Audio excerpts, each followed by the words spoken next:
oče moj.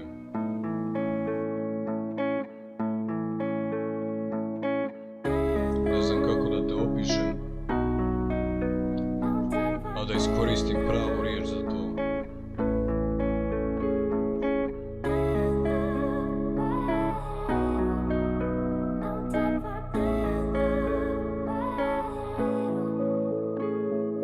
Ne znam više uopće šta da kažem, šta da mislim, uzvišeniji od riječi hvale uvijek bio ti si. Koliko god je bilo teško, nikad odustao nisi, osmijehom pratio me u najvećoj krizi. Oče moj, ne pomisli da te ne razumijem, sve krike u tvojoj glavi u sebi ja čujem. Loši dani brzo dođu, ali sporo odu, nezamisliva je cijena borbe za slobodu. Nije lako gledat kad nekoga u okovima drže, jer branio si kuću svoju, sutra bit ćeš mržen. Bez hrane, bez vode, u najvećim mukama, kad sudbinu svoju više nemaš ti u rukama. Kad doživiš to sve na vlastitoj koži, zbog zemlje koju ti od sebe više voliš od ljudi koji jučer ti bio si ko brat.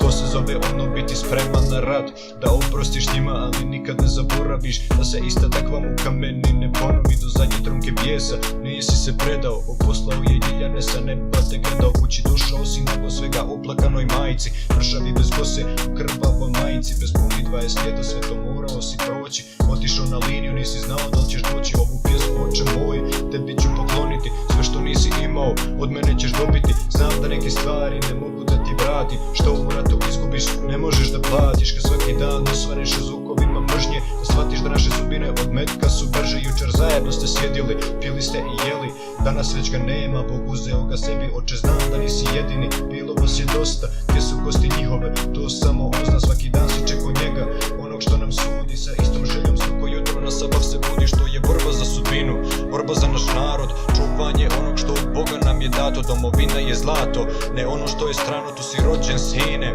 Rekao si mi babo, ne osvrći se nazad, ispred sebe gledaj, da se nikad ne ponovi ona 93. Poštuj sine tuđe, al na svoje ne daj. Porodica tvoja nek ti je od svega preča, domovinsku krv u blatu gledaj kao lekciju od naših prvoboraca, ali i onu dječju. Naših lica nevinih izloženi sječivu, dobili smo bitku ali izgubili smo predigru. Oče hvala ti za riječi djela, hvala ti za sve što ulagao si u mene, nikad nisi rekao ne. Ove ruke dvije vratit će ti sve i predati se neću dok ne ostvarim ti sne.